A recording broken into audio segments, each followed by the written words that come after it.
আপনি বিদেশ থেকে চলে আইছেন? আমি তো নিজের চোখে বিশ্বাসই করতে পারতেছি না। আম্মা, ভাইজান, ভাবি, দেখা যান বিদেশ থেকে কে আইছে। ভাইজান, হঠাৎ করে দেশে চলে আইছো? দেশে আসার আগে একটা খবর দিবি না? আপনার খবর দেওয়ার কি লাভ হইতো? আপনি কি আমাকে বিদেশ থেকে কোলে করে নিয়ে দেশে আসতেন? যেহেতু দেশে আসার লগে লগে আপনার লোকের দেখা হয়ে গেছে, তাই আপনার সাথে একটা ফয়সালা করতেছে।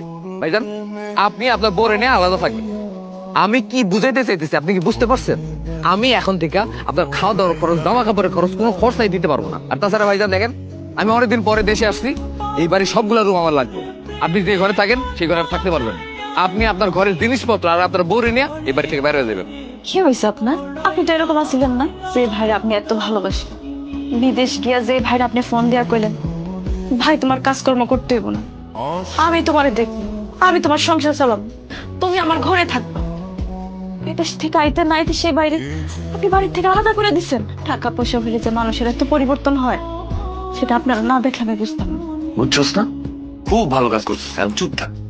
ভাইজান, কিরে, তোর আবার কি হয়েছে? কি বলবি? কিছুদিন পর তো আমার ইন্টার ফাইনাল পরীক্ষা, ফর্ম ফিল আপও শুরু হয়ে গেছে। ফর্ম ফিল আপ সহ মোট 10,000 টাকা লাগবে। তোর পড়াশোনার খরচ আমি ক্লাস 6 থেকে চালাইতেছি, এখন আমি আর তোর পড়াশোনা করে চালাতে পারবো?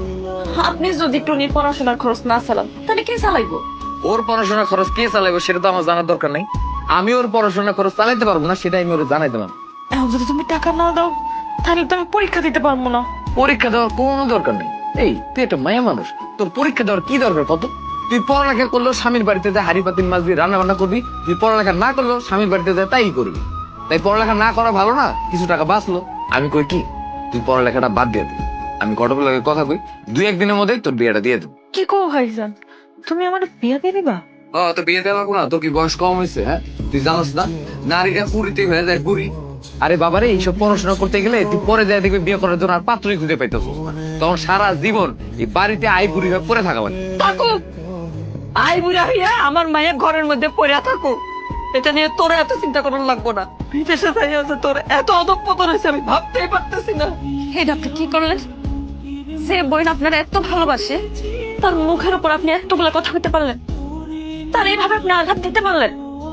টাকা দিতে পারলে ভালো, আর উচিত কথা বললে আঘাত দেওয়া হয়ে যায় না?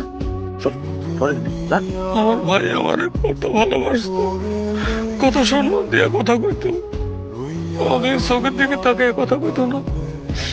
এই ভাই আজকে আমার এতগুলো কথা শুনে আমার মনে আঘাত দিয়ে কথা কই, বাড়ি থেকে বাইরে করে দিল। এটা তো আমি কিছুতে মারে নিতে পারতেছি না। কষ্ট পাইেন না, মানুষ এমনই। মানুষের যখন দেখা হয়, মানুষ বদলাই যায়।